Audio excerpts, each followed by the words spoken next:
There will be cursing in today's episode. Parental discretion is advised. Today's episode of The Real Deal is brought to you by the three-point conversion. Now, the three-point conversion is where fans' opinions matter. All right, so if you want your sports updates as quickly as humanly possible, make sure you follow the three-point conversion on Facebook, Instagram, and Twitter. Also, you'll get in-depth articles, dope videos, and everything you want from your sports site. So make sure you follow threepointconversion.com everywhere you can follow it, because again, it's where fans' opinions matter.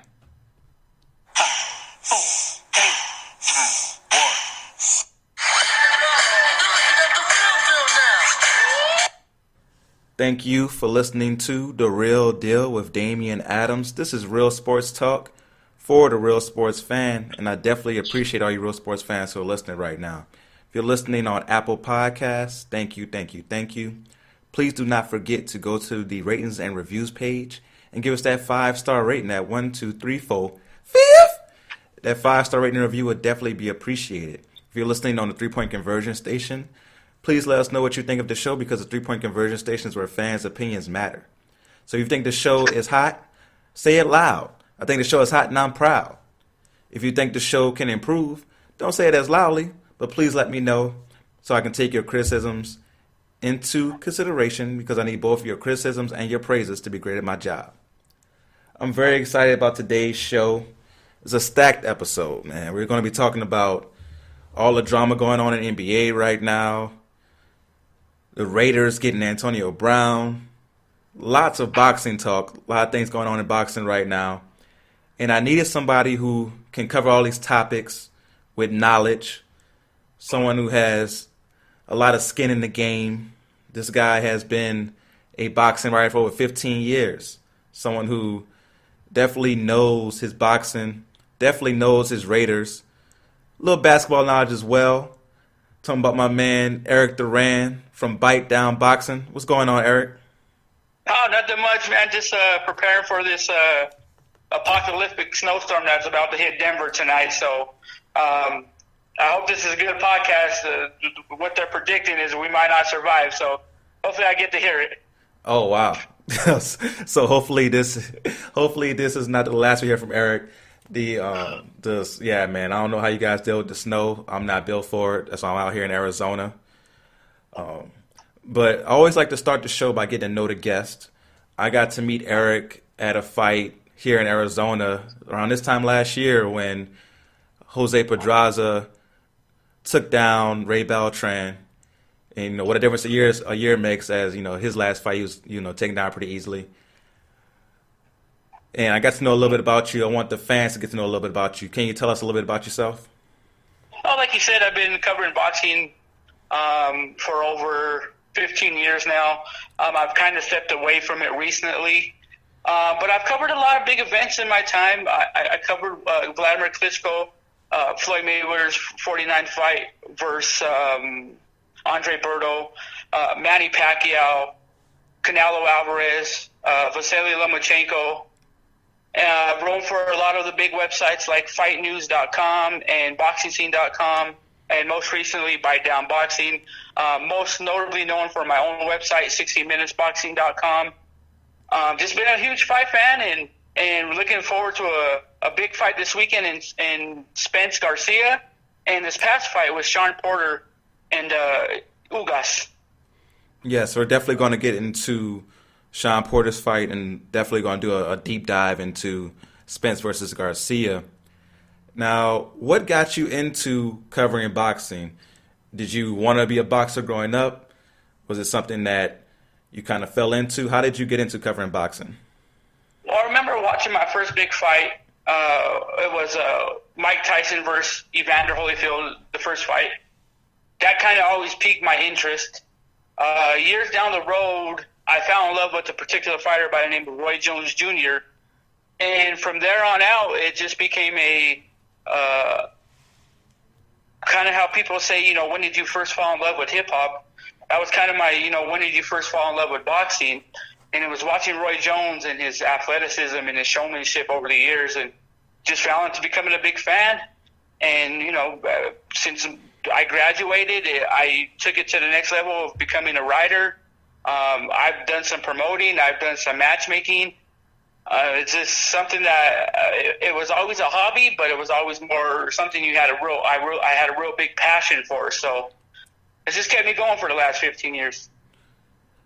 That's very interesting. And my story of falling in love with boxing is very similar.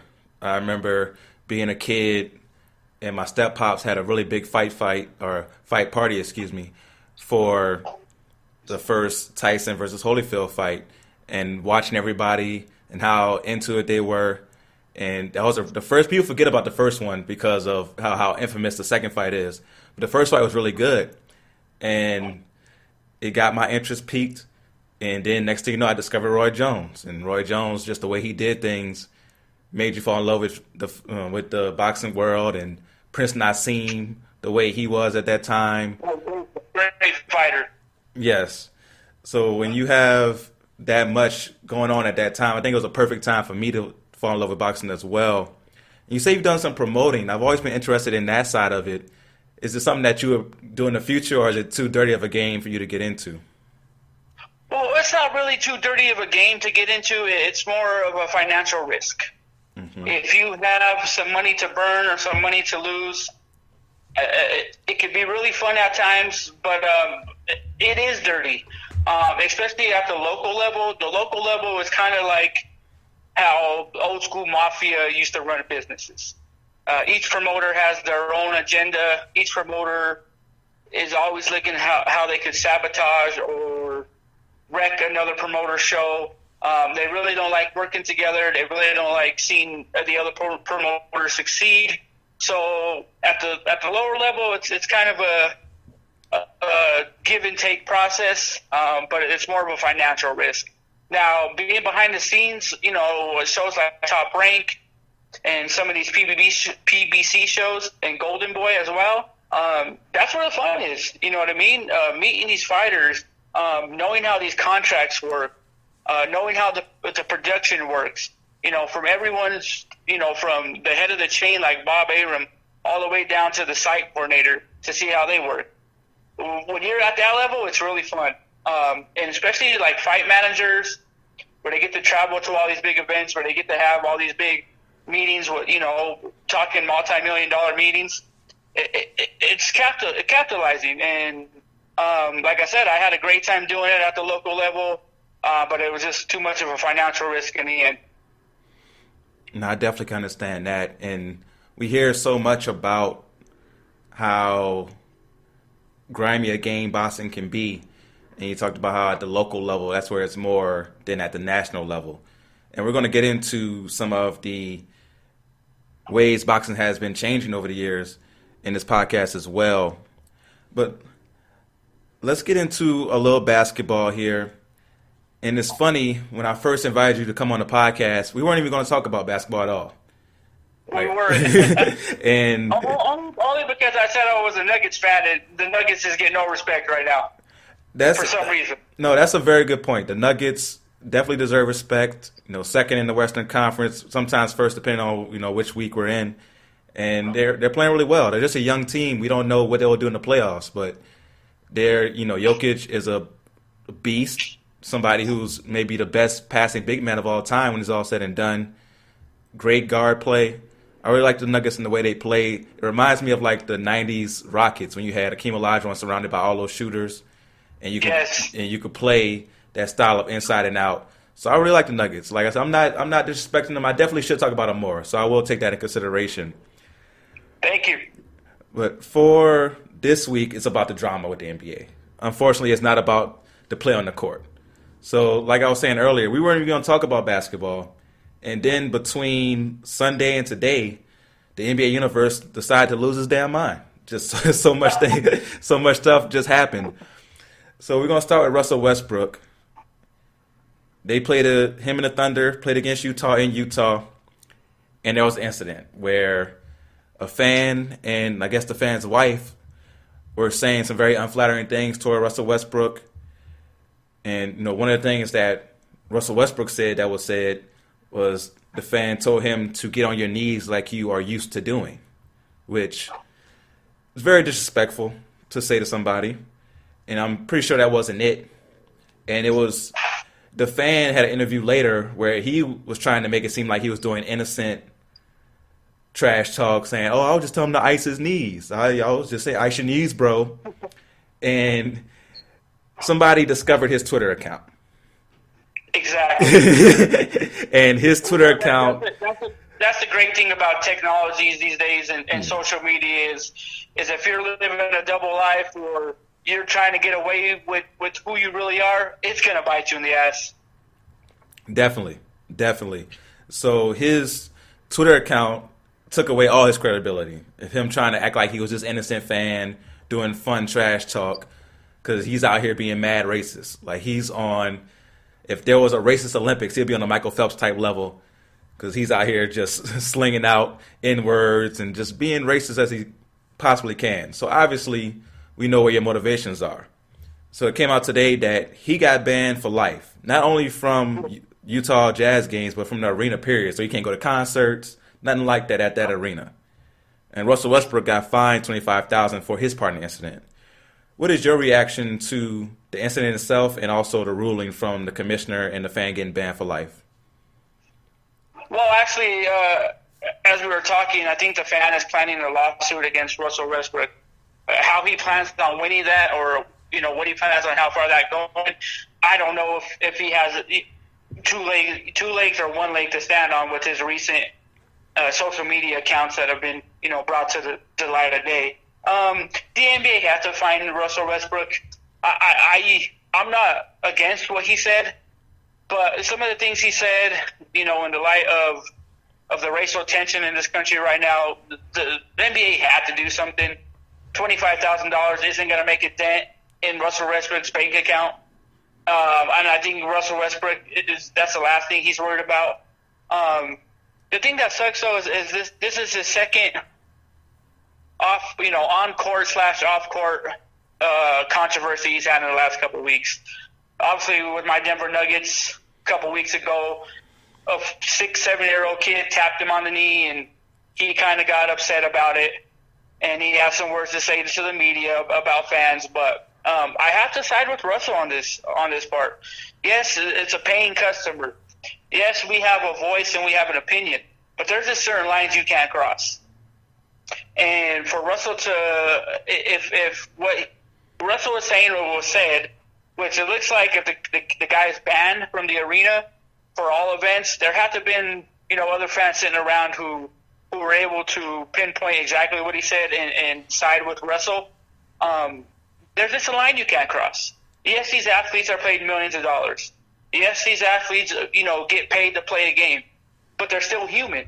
They still have feelings, and you can't go around, threatening them. You can't go around, verbally having exchanges with them, because in the end, our society is built on confrontation. These guys are going to confront you too, but this ain't your average 5'10", 150-pound person walking down the street. These guys are, the best of the best when it comes to athletic ability and when it comes to the size. So I definitely agree with Russell Westbrook, and something needs to be done with these fans to let them know, hey, you're a spectator. You pay, you watch the game, you go home, and that's what it is. When The Rock puts out a movie and you don't like it, you can't go to the movie and yell at The Rock because he's not there. You know what I mean? So these players are under a lot of pressure, and sometimes us as fans, we just need to sit back and enjoy the game. Yes, I'm definitely with you. Fans, you have the right to talk trash, right? But the trash talk should be basketball related. Hey, you can't shoot, Russell Westbrook. That's a great trash talk for Russell Westbrook because his shot's been horrible this year. That's something you could say. You could chant, you can't hit free throws. Or you could do like the Pacers did, the Pacers fans, excuse me.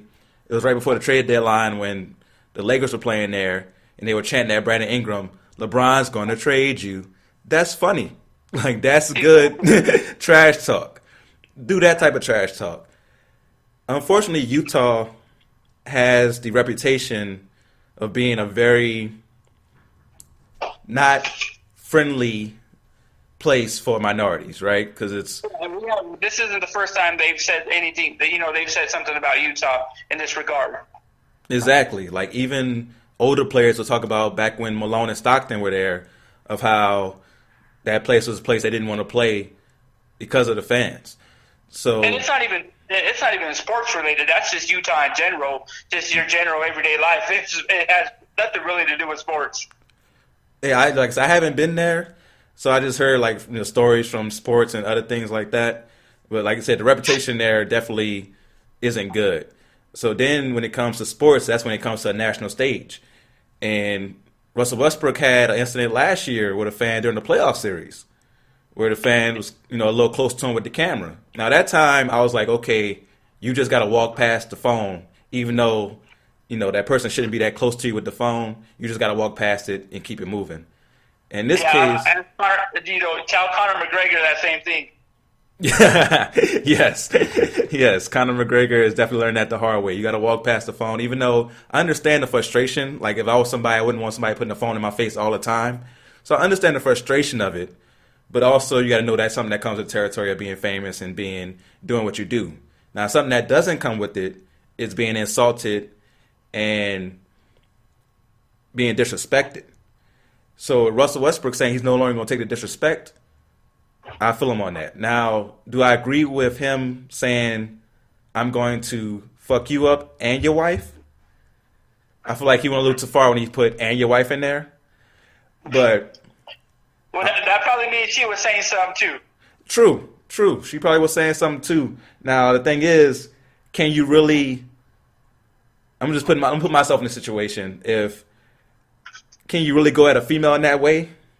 You know what I mean? Like if no matter what she's saying, you're gonna lose in that situation. It's a lose-lose for Russell Westbrook to say that to a woman. So from that aspect, That's what I'm saying. You can't say that to the wife. But for him, he's fair game. Hey, I'm gonna fuck you up if you actually come down here, say it to my face. Fair game. This is why you need Detroit Pistons, Indiana situation every now and then. That's why you need a Jermaine O'Neal to land a right hand on one of the fans who walked up on the court, just to let them know, hey, watch the game and go home at the end. Don't come on our territory. Nah, it's true. It's true. Like it was an ugly incident, but every once in a while, just play that video and remind them that, like you said, these guys are on an average 6'5", 220, and are way better athletes than you and in tip-top shape. So, like, you're not winning that fight. Even if unless you're like, a boxer or MMA trained, you're not beating these guys. And even the boxers or MMA trained guys are going to have trouble because these guys are so big. So yeah, but MMA boxers, those guys are so disciplined and they understand their abilities that they're not going to waste their time. Exactly. That's why a lot of times these are just regular people who work a 9 to 5, had too many beers, and they get alcohol balls. Yeah, true. A lot of liquor courage goes into this, and we both agree on this, man. Russell Westbrook has a right to not be disrespected. Like I said, the only thing I would have changed, I wouldn't have said anything to the wife. I'd be like, hey, I'm gonna fuck you up. I would have told the wife, you might want to calm down your husband, and you might want to chill too, so I'm gonna fuck him up. Well, you could have said, I'm gonna fuck you up, and then I'm gonna fuck your wife. That would have made it a little bit different context. That's a good one. He could have said that. But let's move on to another incident involving a fan, and this time not a player, but an owner. So James Dolan, who is the owner of the New York Knicks, also, does terrible music on the side. He was walking out of a game, I believe, and there's video of a fan yelling to him, sell the team, which I'm pretty sure he's been yelled, sell the team a million times. I'm pretty sure he's heard that more than a million times from fans, right? Because the New York Knicks have been... Ex-players, ex-coaches. Yeah, exactly. It's not just fans saying it, it's everybody. Because the team has been horrible under his regime. But he turns to the fan and says, oh, do you want to watch the games at home? And then he has one of the, security guards behind him actually calls for the fan to be escorted out. And they're going to, take his picture and all that stuff to where he won't be getting back in the arena just because he told Dolan to sell the team. So what is your Dolan's come out with a recent interview where he says it was all planned. Dolan was ambushed, and as soon as the video was made and he was ejected, that it was sold to TMZ strictly for financial payment. Okay. So if you took the bait and you reacted. He said that too. He said that in the interview. I took the bait. I'm wrong for that part. I took the bait, but I'm not wrong for pulling his season tickets. So even if it is planned, let's say the guy planned it out, they had the video going.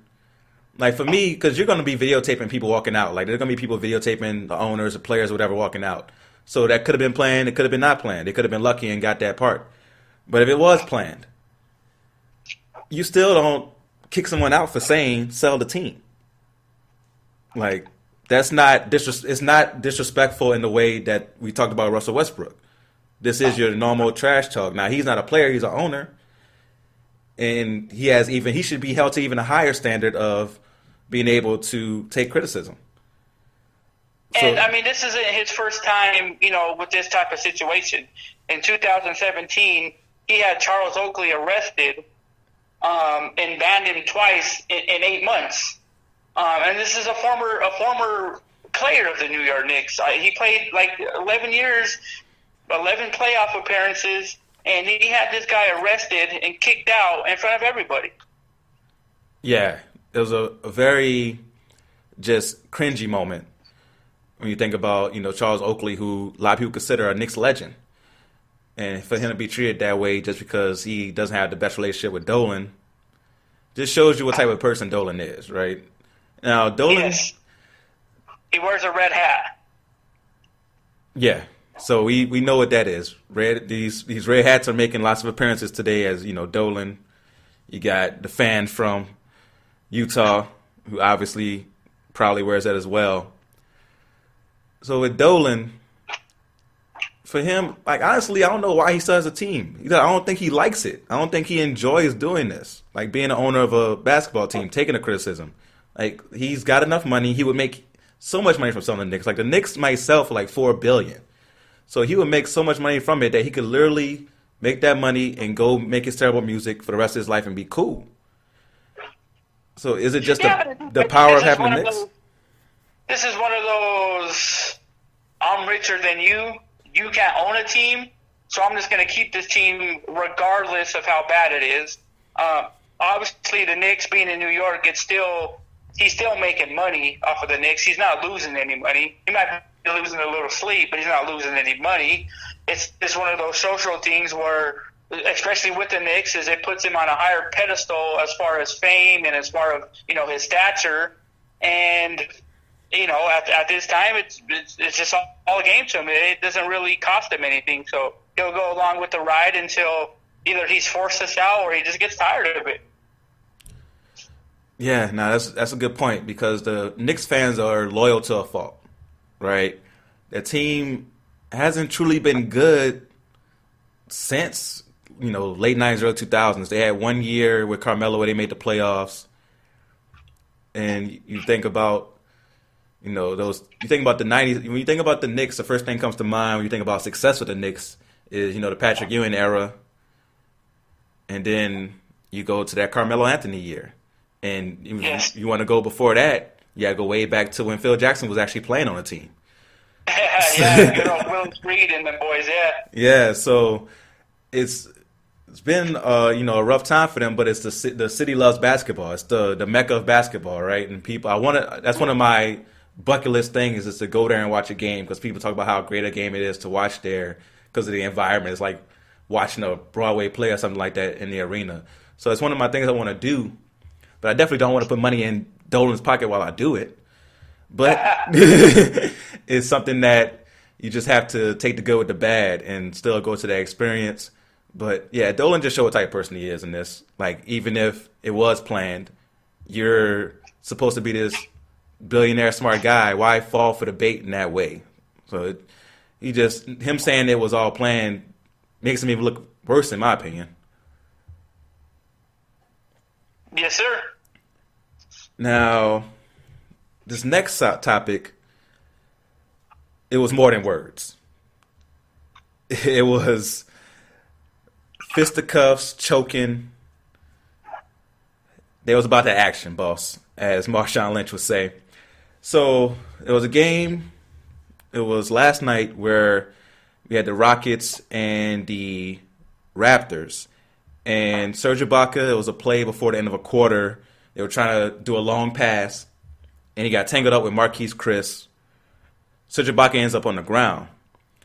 Marquese Chriss stares him down and says something to him. Now, I don't know what Marquese Chriss said, but whatever he said, I bet you he won't say it again. Because Serge Ibaka got up with the quickness, put his hands around Chris's neck, went for a punch, and luckily he missed that punch.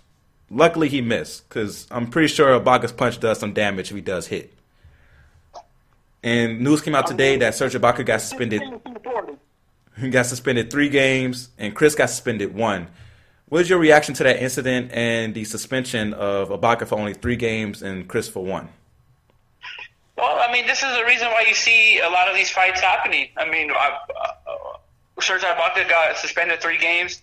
I think it's a total of $455,000, which, a guy like Ibaka, he's probably signed two good contracts in his career.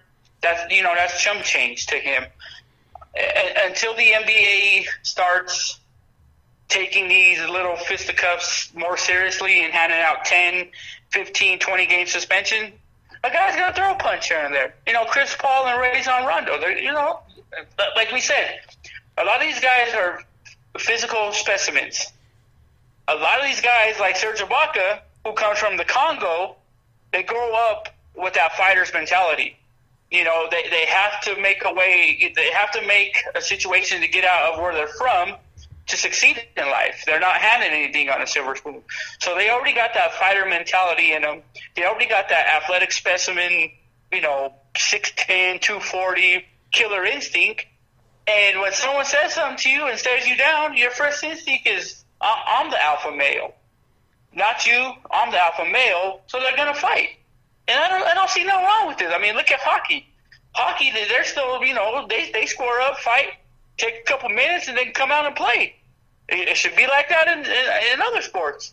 If you're really that tough and you got something to prove, duke it out. You're gone for the rest of the game, maybe a couple games, and we'll see you come back. But until the NBA does, really starts cracking down and handing out longer suspensions, you're going to see it.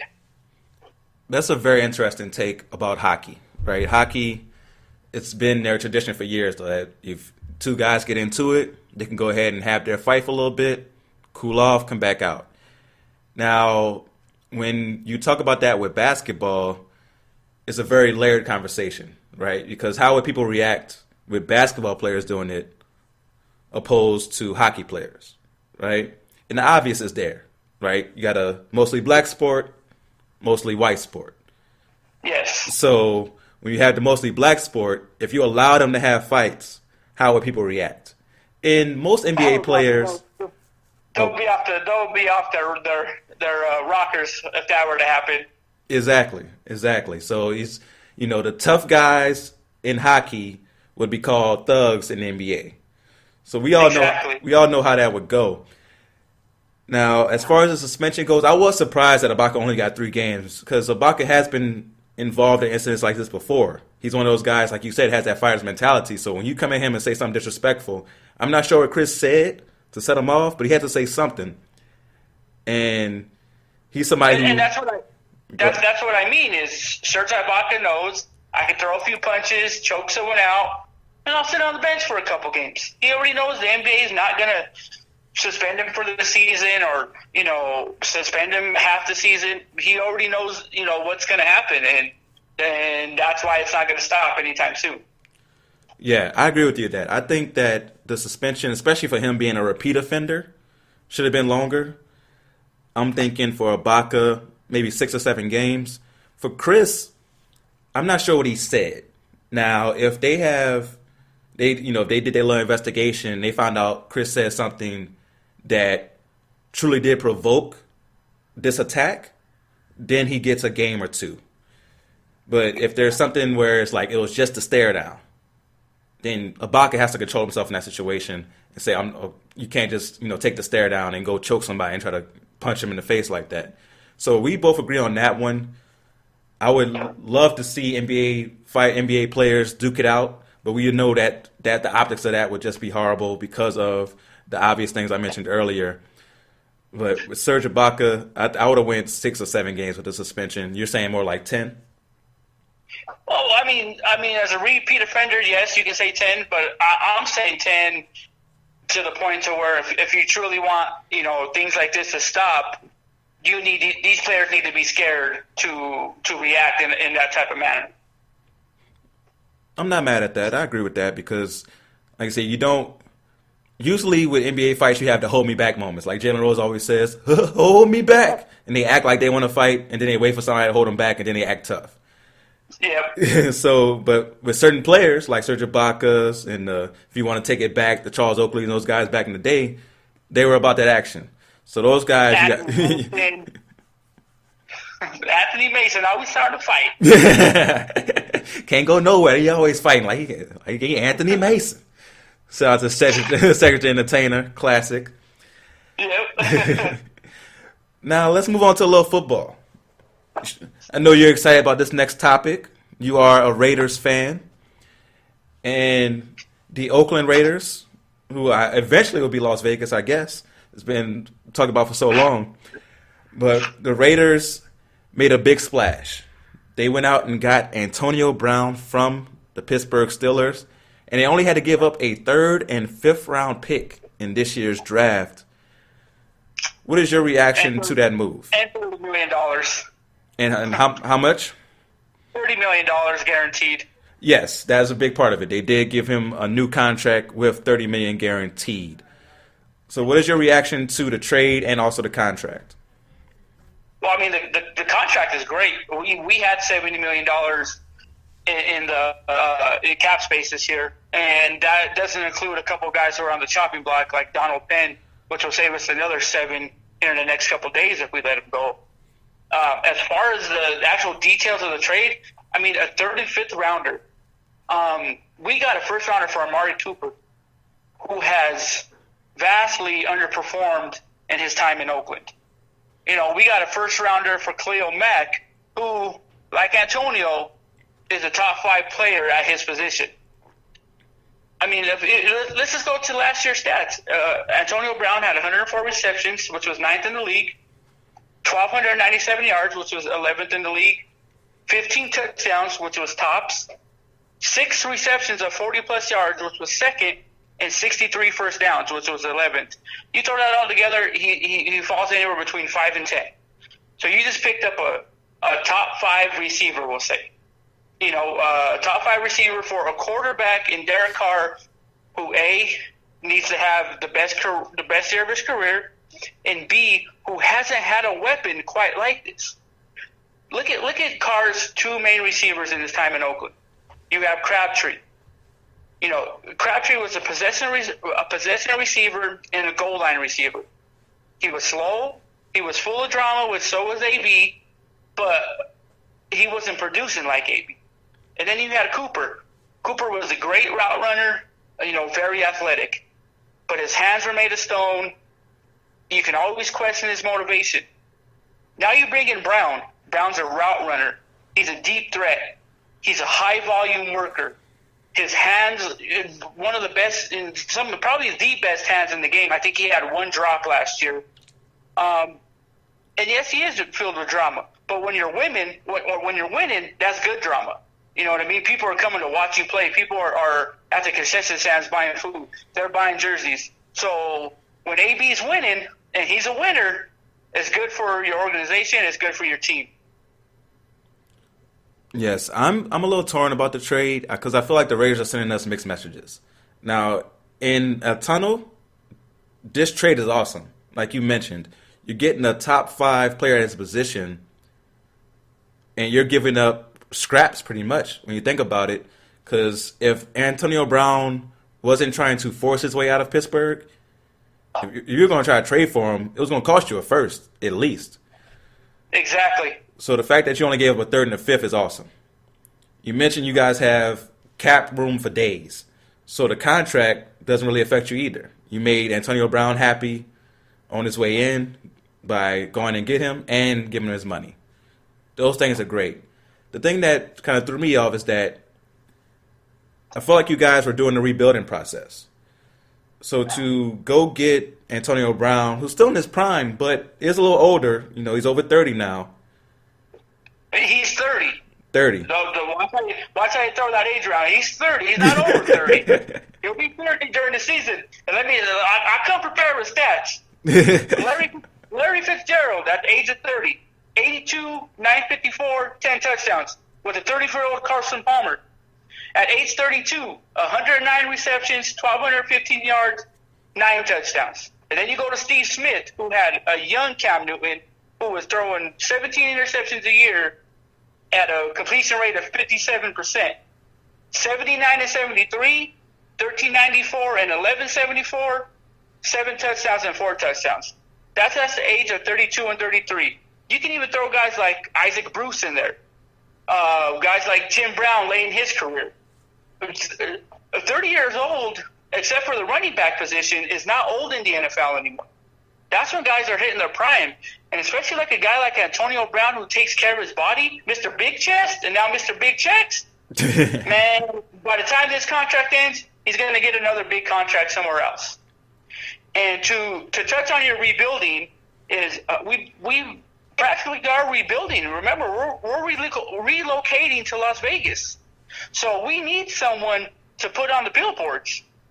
And no one better than Antonio Brown to put on a billboard.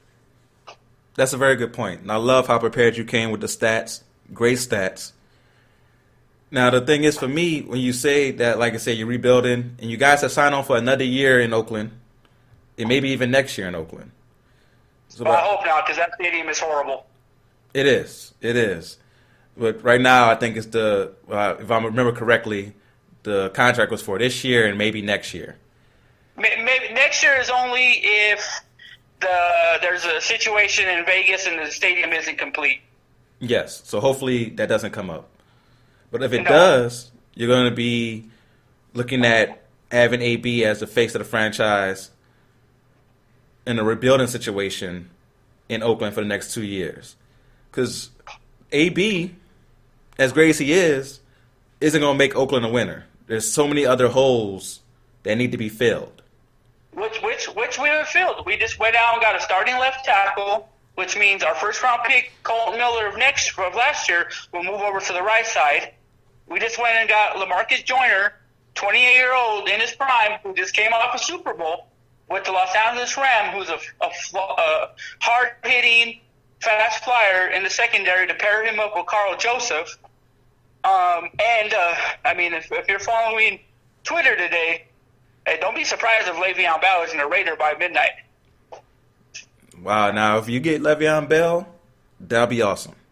That would be awesome. And do you believe... Don't forget, we got 4 picks in the top 35. Yeah, no, I definitely know about the picks. You guys did a great job of getting those picks. Now, I didn't agree with the Khalil Mack trade, but I understand it now, looking back at it, that you didn't want to spend that much on a defensive player. But Khalil Mack definitely shows like it's worth it. That's the misconception with the regular fan. Yeah. It's not that we didn't want to spend it. It's just that he signed $70 million guaranteed. Mark Davis isn't Jerry Jones. Mark Davis isn't a James Dolan. Mark Davis gets money from the Raiders. Mark Davis doesn't get money from anywhere else. This team was handed to him. So when you sign Khalil Mack to 6 years, $145 million, and 80 of it's guaranteed, you got to write an $80 million check and put it in his account right away. And Mark Davis didn't have $80 million to put in his account right away. And this is the exact reason why they're moving to Vegas. They need a stadium that brings money. They need a town that brings money.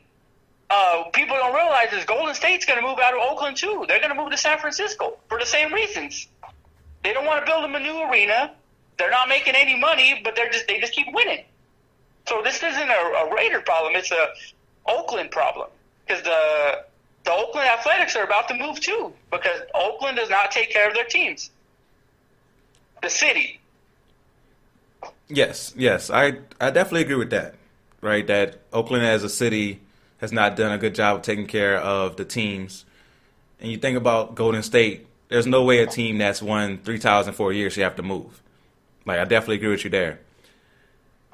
Now, so you saying there was no way they could find a way to play Khalil Mack, even with the guaranteed contracts that are going to be coming up this year, that you might have to, like you said, you have to put $30 million. You got to write that check for $30 million for AB. Yep. There's going to be other ones coming. If you sign Le'Veon Bell, how much is that one going to be? I think right now they're at a total of about $60 million in guaranteed contracts. But look, that's 3 or 4 players compared to one for Mac. You give Mac $70 million in his bank account, you can't sign this free agent or that free agent. You can't retain your starting left tackle. You can't retain your starting, other end. You can't retain, your cornerback who's going to need a contract in a couple of years. And that's why it wasn't just Mac. That's why it was Cooper, too. They knew these contracts were going to be big. They knew they were going to have to shell out the money. But now they can spread out those contracts over 2 and 3 years. And then once they move into Vegas and the cash flow starts coming in, they have that money to shell out. It wasn't the right thing to do, and maybe it wasn't the best thing to do, but it was kind of the only thing they could do if they wanted to win within the next 3 or 4 years. Because look, Matt Cooper, we only had one winning season. It ain't like we were the Golden State Warriors and we were winning NFL, Super Bowls. They were still picking in the top 10. Yeah, true. Now, a player like Mac, like I said, it definitely does help if you get the players around him. But if the financial situation is that bad, maybe you're right. That's the only thing they could do.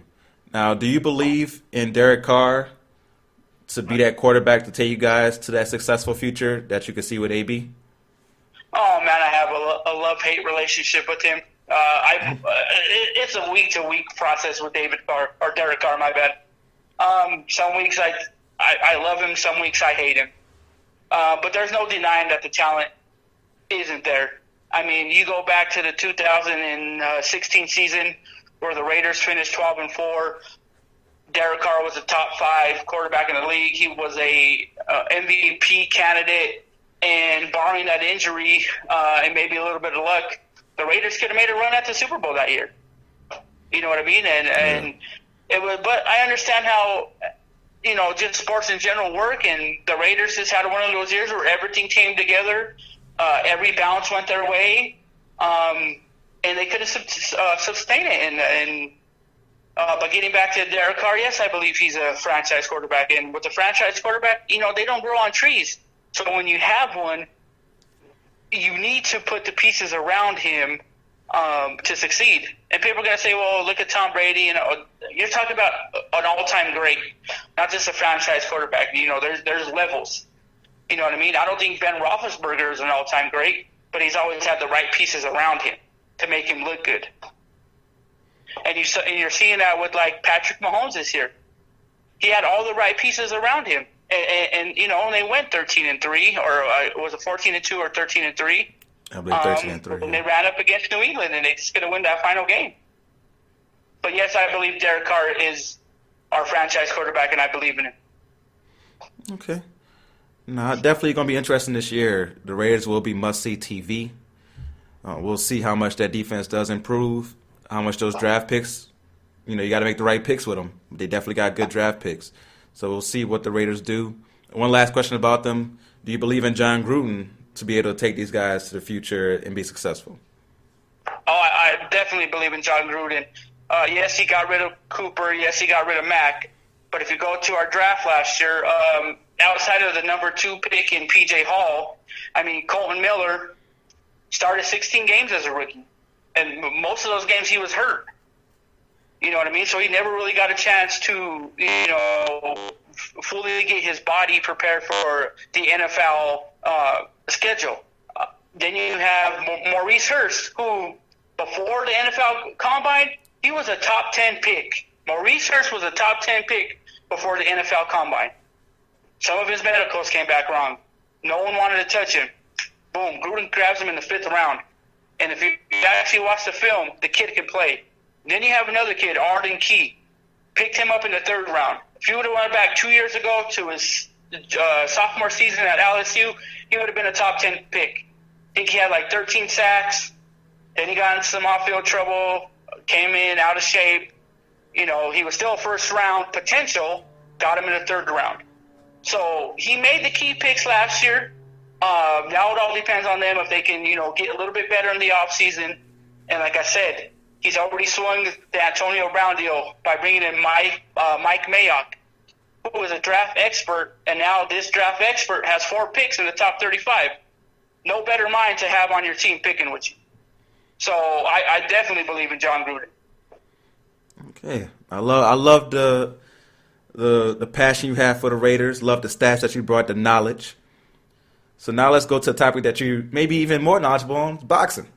So, Yes, so last weekend, Shawn Porter, who is the current WBC, if I remember correctly, welterweight champion, he defended his title against Yordenis Ugas and won a controversial decision, split decision.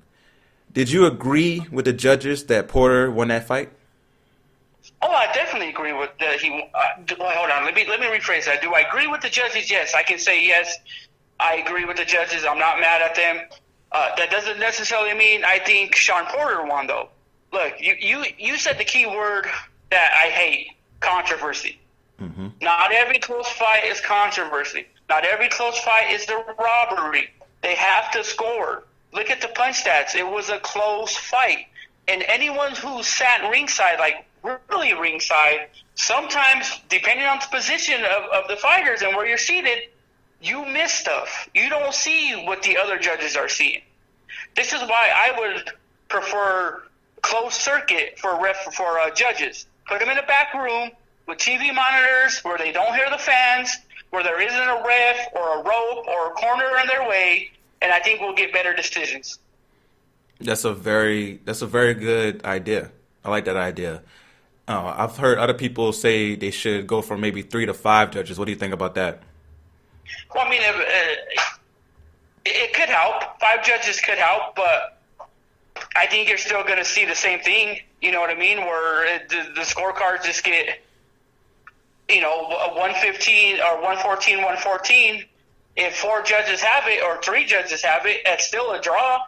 So it doesn't really change anything. True. Very true. But I do like the idea about putting the judges in the closed circuit. You know, they can't hear anything, but they get the perfect view of the fight. And maybe you get better decisions. Now, like you said, this one was a close fight, but you don't deem it controversial. So it's not controversial at all. Okay. Now, Ugas' camp, you know, thought they were robbed, but usually the losing fighter does. We've seen much worse fighters, say that they were robbed. Shout out to Adrian Broner. And so I'm not going to be mad at Ugas' camp. You know, at least it was a close fight that they believe they got robbed in. So after Porter's good performance in the close fight, what do you think is next for Shawn Porter? Well, hold on. Let me just get to some little points about the fight. Okay. Here's what if I were speaking to Ugas and his team and people who feel like he won, as I'm viewing the fight, what I see from Ugas is he's fighting in spots. He's looking to counterpunch. He's looking to cut off the ring, which means he's not being active, which means Shawn Porter and the way he fights is being more active.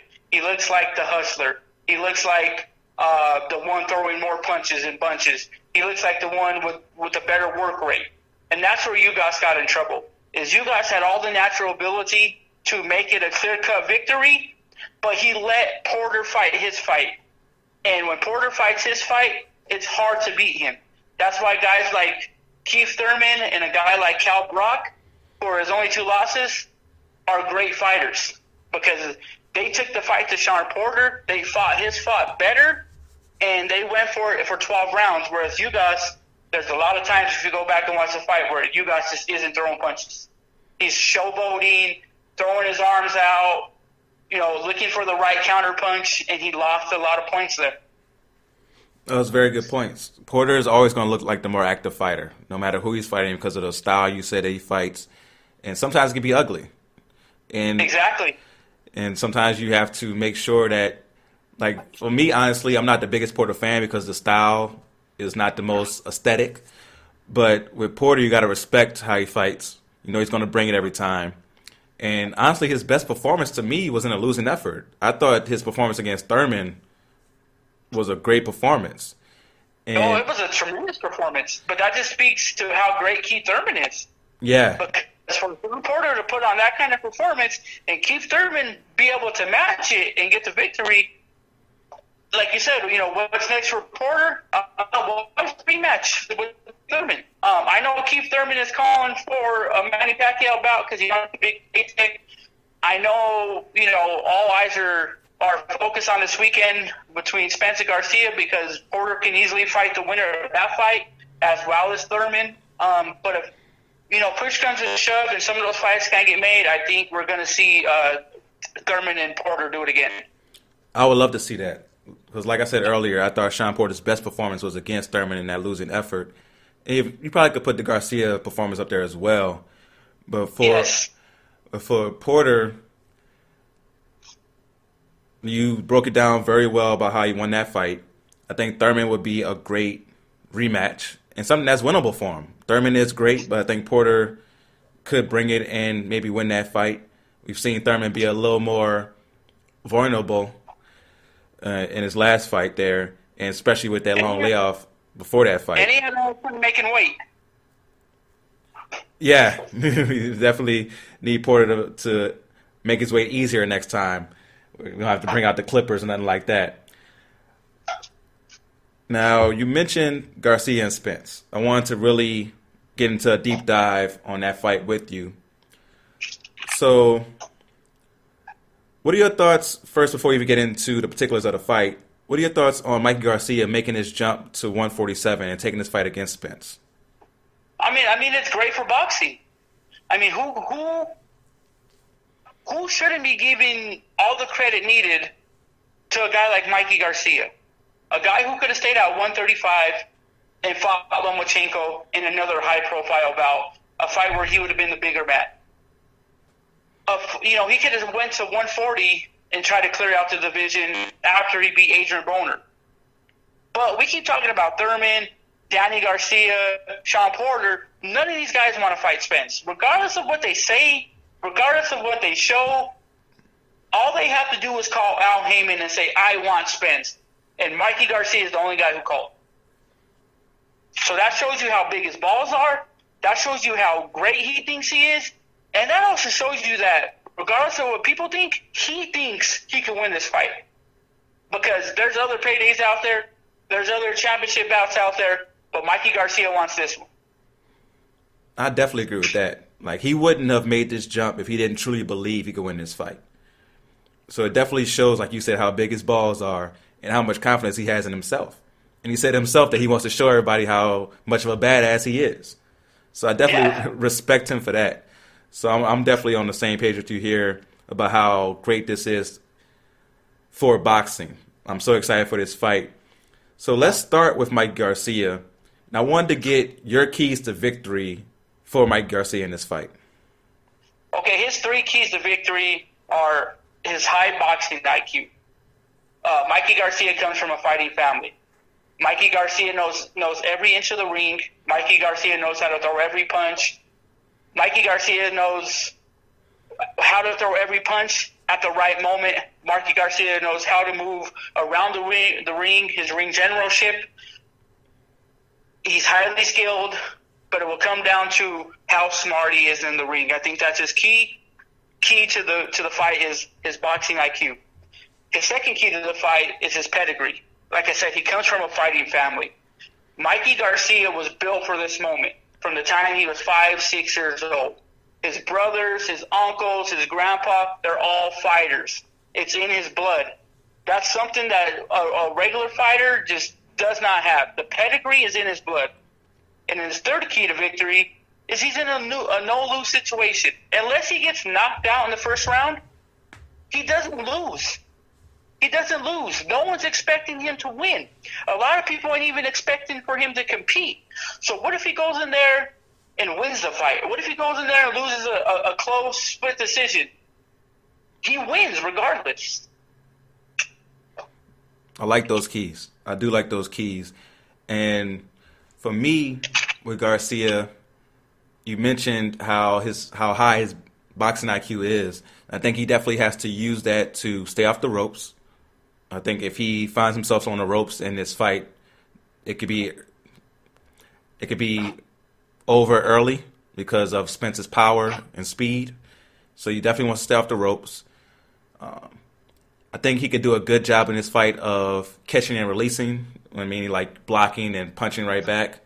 If Spence you bring up that point about staying off the ropes. With the size comparison is he might have to draw Errol Spence into the ropes to where he can make Spence miss and counter. So he can make Spence miss, turn him around, get off combinations, and get out of the way. Because he's not going to be able to beat him in the center of the ring with the reach advantage. So he's going to have to stand his ground and trade. And he's going to have to put himself in some harmful situations. And then that's where his boxing IQ takes over. Okay, that's interesting to see if you would draw him into. You think Spence would be reckless enough to where he would throw punches and be able to get turned around, and Garcia could take advantage of him in that way? Oh yeah, because he's never fought anyone like Mikey Garcia. He's a trained killer, so he's going to keep going forward because that's how he's taught to fight. That's true.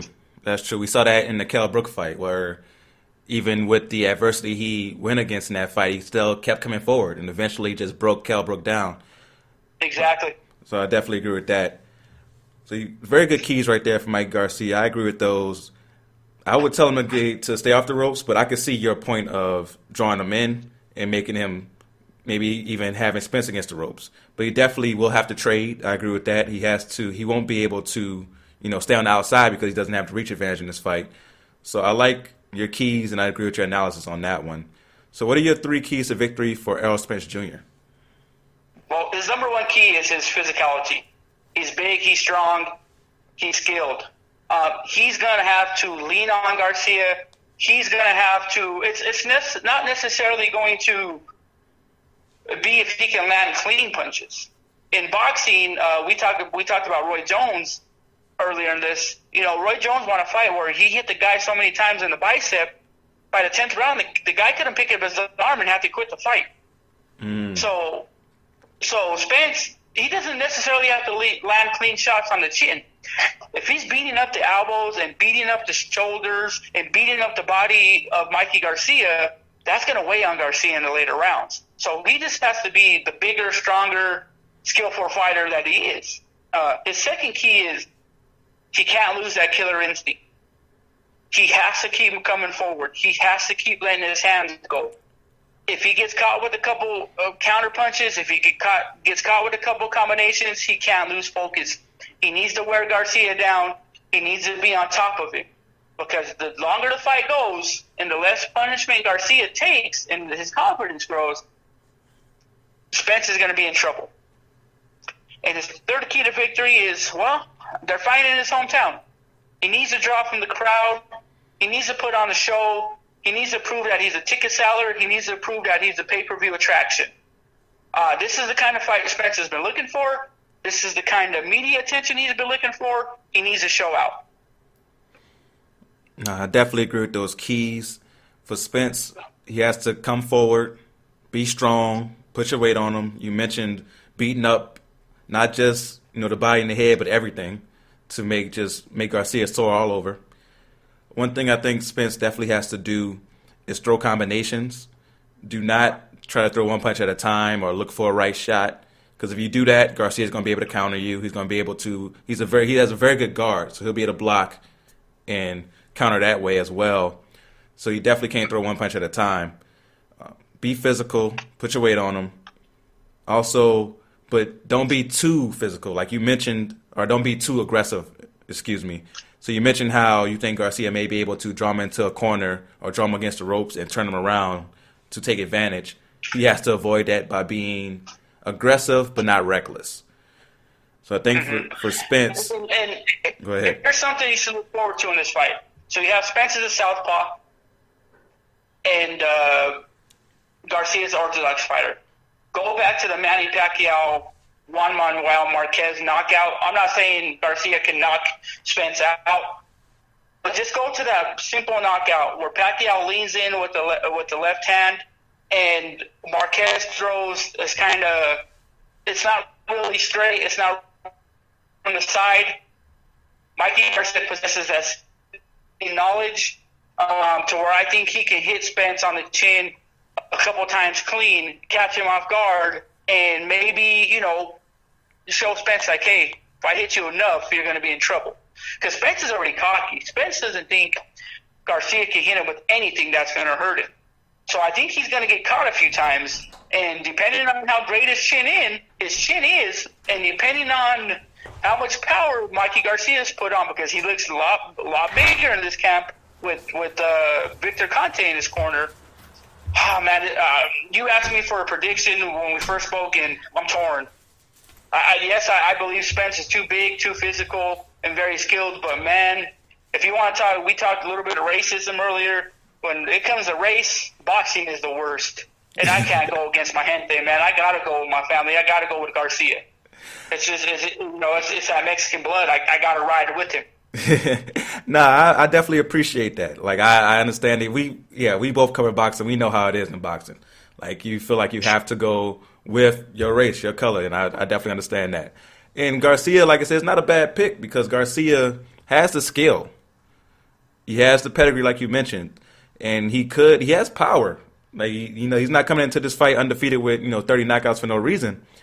So he has the power to maybe catch Spence off guard. Now, does that power carry to 147? That's the question, right? Yes.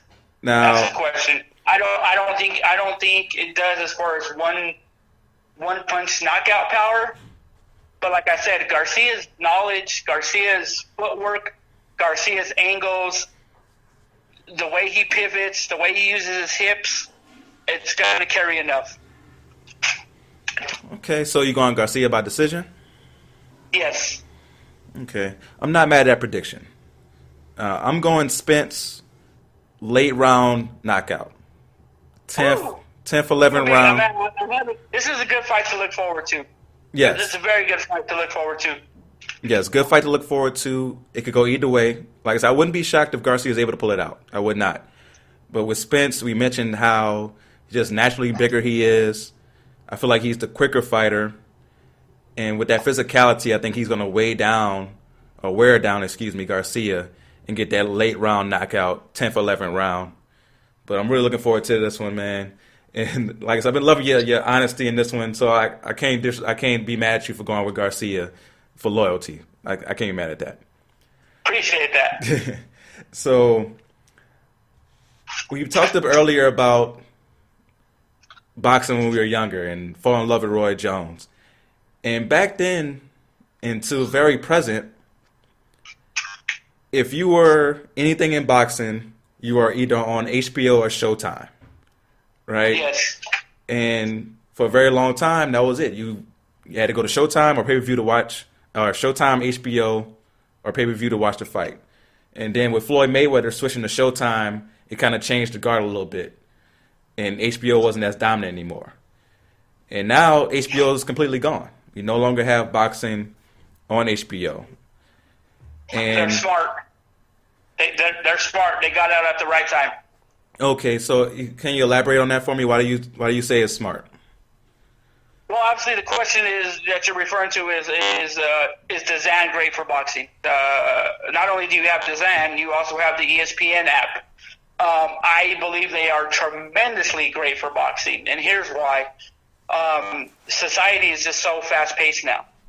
No one has time to sit at home on a Saturday night waiting for a fight. No one does. I don't do it anymore. I carry my laptop. I'll carry my phone.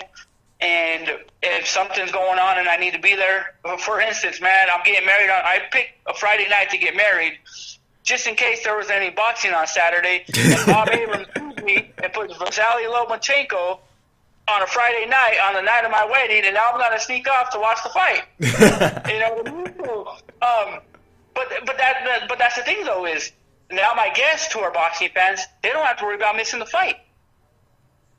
You know what I mean? Or they don't have to worry about recording the fight and not hearing about it until they get home. And another great reason for why I think, like the Zan and ESPN app are great is, man, once my cable subscription runs out, I'm done with cable. I'm done with paying $140, $160 a month when I can pop up my Fire Stick, watch Spence Garcia for free, have the Zan on there, have ESPN on there, and it's all free. And look, cable subscriptions are down. Cable will, I believe in 5 to 10 years, cable will be replaced by, these Fire Sticks and these Androids and all these smart applications and stuff like that. So what's going to happen when no one's buying Showtime? What's going to happen when no one, has, hold on, let me find the word, when no one has cable to have FS1 to watch these fights? And what's going to happen when PBC, who blew $550 million of Waddle and Reed's money, has to pay it all back, and their contract with Showtime and Fox runs out? And then where do they go? Because you're already seeing the cracks. Deontay Wilder's meeting with the Zan. Eddie Hearn is in the Charlo brothers' ears. Eddie Hearn wants to pay $5 million for Gervonta Davis to fight Tevin Farmer. Bob Arum already told Al Heyman, hey, guess what? I'll give you Lomachenko for Davis on Fox if you give me Spence for Crawford on ESPN. What's going to happen when these fighters start seeing, like, whoa, it shouldn't be just about, one platform. It shouldn't be just about one promoter. It should be about everyone working together. There's money to be made everywhere. And it shouldn't be having to be, oh, shit, it's a Saturday, I got to stay home and watch the fights. Nah, I want to go to the bar, pop it up on my phone, watch it. I don't want to have to revolve my life around boxing like I did for 10, 12 years. Now, boxing revolves around me because it's on the go. And I think that's why it's great. Yeah, I definitely agree with you there, because even though there's certain nostalgia to being home and watching a fight on HBO or Showtime, and the thing is, you would have thought with the way things are changing, like Showtime has the app now, and you can pop up the Showtime on your phone, but you do have to pay for Showtime, right? Mm-hmm. Now, but it's not even that. I mean, you have Bluetooth. Yeah. Like when Canelo made his debut on DAZN, I was at a Christmas party. I said, hey, what's the TV on there? Turned on my Bluetooth. We watched it on the TV. Plain and simple. Yeah. You know what I mean? And I didn't have to be at home to watch the fight. And people who didn't have DAZN, I was able to hook them up. No, that's true too. You could definitely take advantage of it and have it for multiple people. And the Zan's only $10 a month, so it's worth it when you get pay-per-view quality fights. Like May 4th, we're getting a pay-per-view quality fight with Canelo and Daniel Jacobs. So it's definitely something that's worth paying for. What people don't realize, though, is the DAZN and ESPN. The ESPN Plus and the DAZN app, it's just not boxing. If you're a soccer fan, man, they have soccer on DAZN all day long. If you want to watch an NBA game, you can go on ESPN app and watch the NBA game. With Showtime and Fox, it's only boxing. That's it. That's all you're paying for. Unless I don't know who Showtime has, Game of Thrones, or what their big show is, or, I know I watch 911 on Fox and the Max Singer, but for the most part, for ESPN and DAZN, it isn't just about boxing. And that's why they're going to take over, because sports are getting bigger and bigger every year. Like they say, the NFL TV viewership is down. No, it's not. People just aren't watching it at their home anymore. Yeah. It's still as high as it ever is. And that's where these apps are taking us. Nah, definitely. And I'm excited because, like I said, with the DAZN, you mentioned the soccer. You got the ESPN has, like you said, pretty much everything. And you're a big UFC guy. ESPN seems like they're taking over UFC as far as the rights. The DAZN has Bellator, so you still get your MMA fix there as well. So they have everything, man. And like with this weekend, it still feels like an old school type of feel with it being on pay-per-view through Fox. Yeah, and that's fine. When you have a big fight like this, Yeah. you throw the big fight party, you clean the house, you cook the food. That's cool. You know what I mean? But to see Jamar Charlo fight Tony Harrison, who wants to stay home for that? That's You true. know what I mean? To see some of these other fights, the matchups and the fighters of today aren't what they were of the past. So no one wants to be at home waiting for these fights to start. No one wants to have their schedule revolve around it. But if you can take the boxing with you on your phone or your tablet or your laptop, people are going to do it, and that's the future of boxing. Whether people want to get on board or believe it or not, hey, you got to follow trends, and that's a new trend. Yes, right there with you. And we're going to be watching a lot of these young fighters on the ESPN app and on the Zan. And who are some of the young boxers that maybe the casual fan doesn't know about that they should be looking out for? Well, man, you have Teofimo Lopez under the Top Ranks banner. Kid is explosive, very explosive.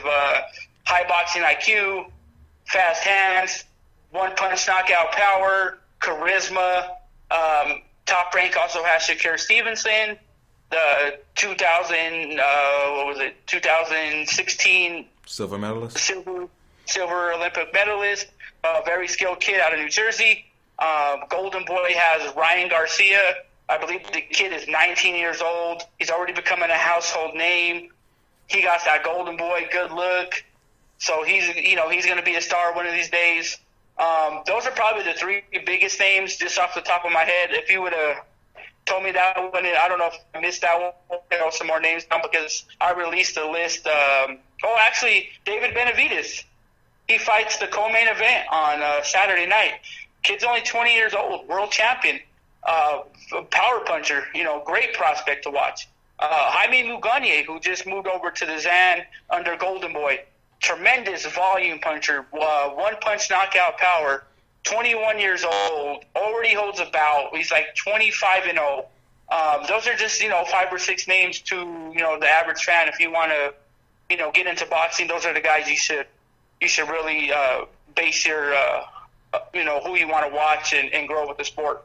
Yes, all those names are very good boxers. I'm a huge Teofimo Lopez fan. Dude, like you said, just explosive. Man. Like, that's just a perfect description of him. Shakur Stevenson definitely looks like the next big thing. He's going to be groomed as that. Some other boxers. Hold on. We got some breaking news you might want to hear. Okay, what's that? The Browns have traded for Odell Beckham Jr. Wow. Did we find out what they gave up? That's it, man. It's literally coming in the minute as I was looking. Let me see if there's. Oh yeah, they get the 17, the Cleveland 17 overall pick. Their second, third round pick, and Jarrell Peppers. Oh wow. Okay. Wow. Okay. So, real time reaction. What is your reaction to that trade? They only gave up a third rounder? Or wait, hold on, the first rounder? I know Oakland had been rumored with their 3 first-round picks, but obviously if they gave up the 17, I wouldn't wanted to give up the 4, and I sure wouldn't want to package 24 and 27. Hey, this is a new Browns era. This ain't your old Browns. This ain't your uncle or your grandpa's Browns. Baker Mayfield came to town. I can't remember what their new owner's name is or their new general manager. I know he came over from the Chiefs. He came to town, and they cleaned up, and they cleaned up quick, and they're going to be in the playoffs next year. Yes, we've probably already forgotten that they've added the running back from the Chiefs last year, whose name slipped my mind, Kareem Hunt. Added Kareem Hunt in the offseason. Not only that, they traded with. Also, this is the second trade with the Giants. They got Oliver Vernon, the pass rushing specialist too, and they're gonna match him up with who's the kid they got 2 years ago off the edge? Myles Garrett. Myles Garrett. There you go. Yeah. So like you said, these are not your daddy's Browns. These Browns are coming for real. they definitely see an AFC North a void there. Like Baltimore made the playoffs and won a division last year, and they're probably still going to be pretty good, but they see a chance, especially with Pittsburgh, without the three Bs anymore. So Cleveland's coming, Yep. man. This is huge. Cincinnati's going to bring up the rear in that division next year. Yeah, definitely. So yeah, for me, my reaction: great for the Browns. Love what they're doing. The Mayfield to Beckham connection could be great for years to come. It's going to be great to see Beckham with a quarterback who's not, gun shy. I think Eli's had a pretty good career, but I think it's been over for a while now. Yes. So with him going to Cleveland, I think that's going to be a pretty good connection. So for the Giants, my question is: are you lost your big time safety to the Redskins, gave up Beckham? Are you officially saying we're going to rebuild now? Do you go after? Oh, I think so. I think they have the 6th overall pick. So obviously you grab Dwayne Haskins if he's there. Yeah. Now you have the 17th overall pick. You grab DJ Metcalf from Ole Miss, the wide receiver. He replaces, the hole that Beckham will fill. I'm not really.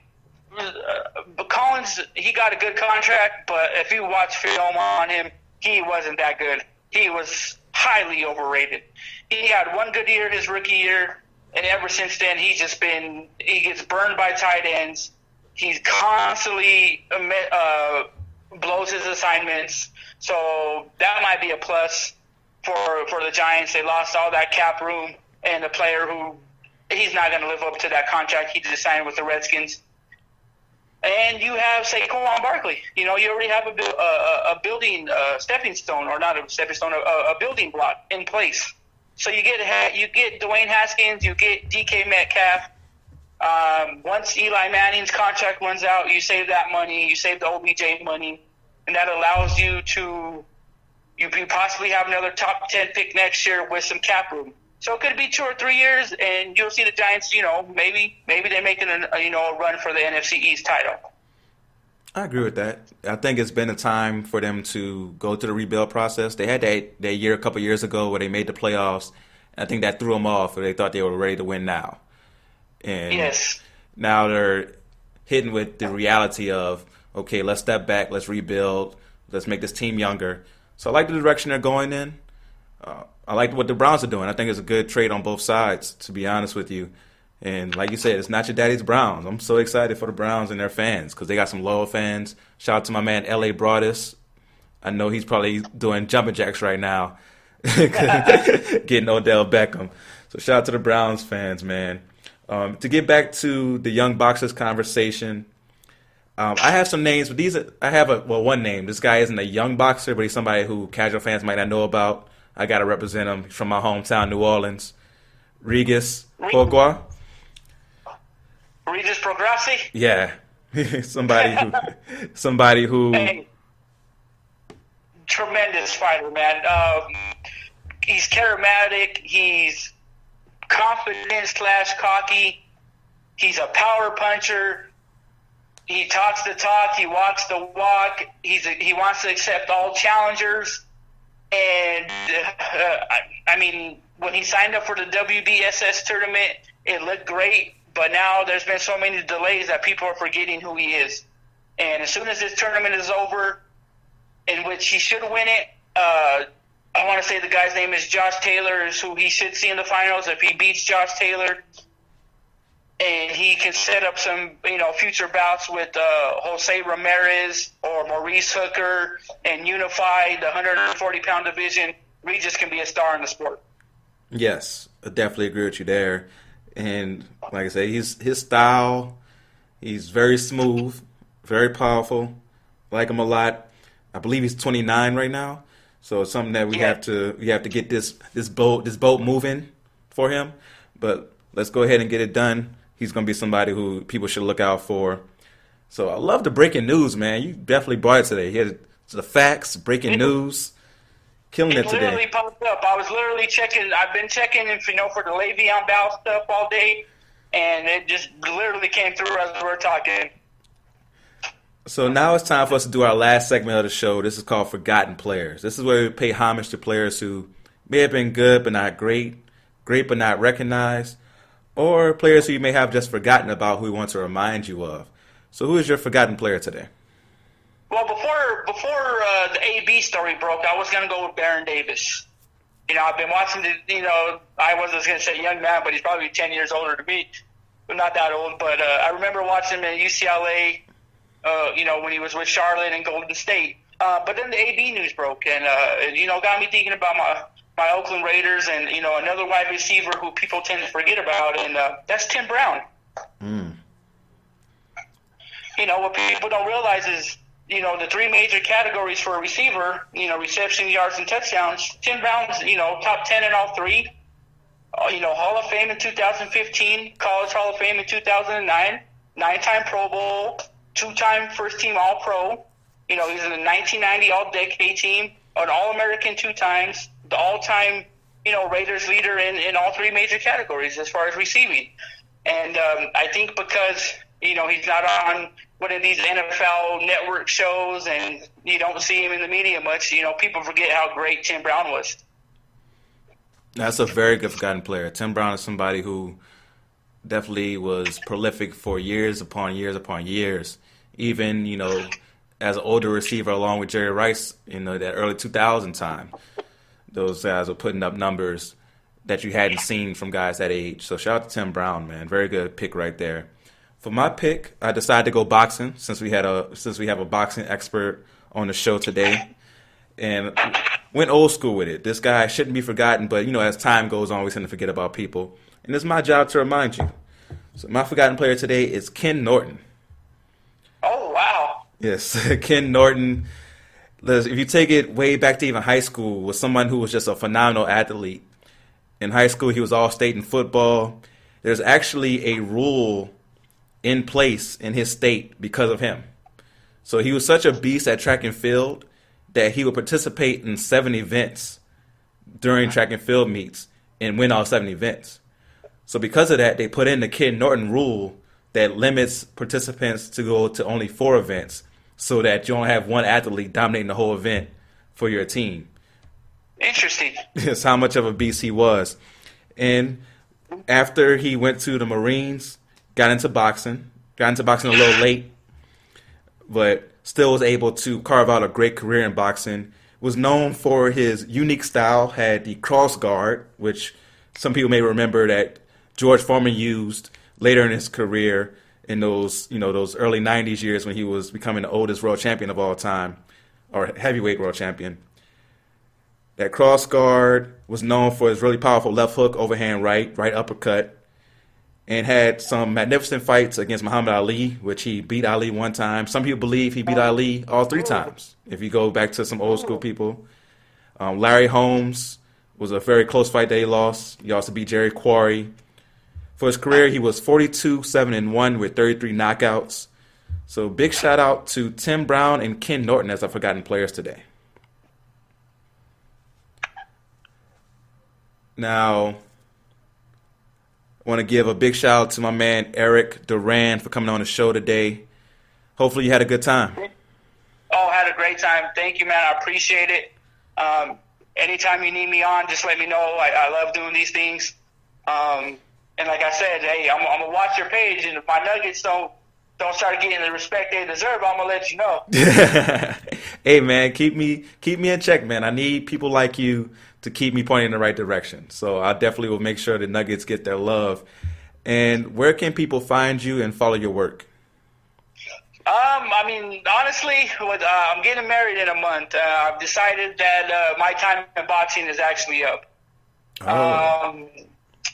It's just one of those, after 15 years of having a hobby that you put a lot of blood, sweat, and tears into, it was time for me to walk away. I've accomplished a lot in the game. I took my talents as high as they could go, and with the new, adventure and journey in life with my wife and my stepson, I had to give up something, and it was giving up writing. So, kind of out of the game right now. Okay, now I definitely respect that, man. Congratulations. on, I got to meet your lovely fiance, so you're definitely doing things the right way. So congratulations on that. Happy for you. A little sad that you're leaving the writing game, but I definitely understand why. So good luck to you, man. Definitely appreciate you coming on the show today. For everybody who listening, hopefully you enjoyed it. You should have, because my man Eric brought it. I definitely got to have him back on in the near future. If he's retired, he can do this as like a semi job. Just come on The Real Deal with Damian Adams every once in a while. So I love it. So thank you guys for listening. Make sure you follow me at The Real Deal WDA. That's The Real Deal, W as in whiskey, D as in Delta, A as in alpha. And until next time, go real or go home.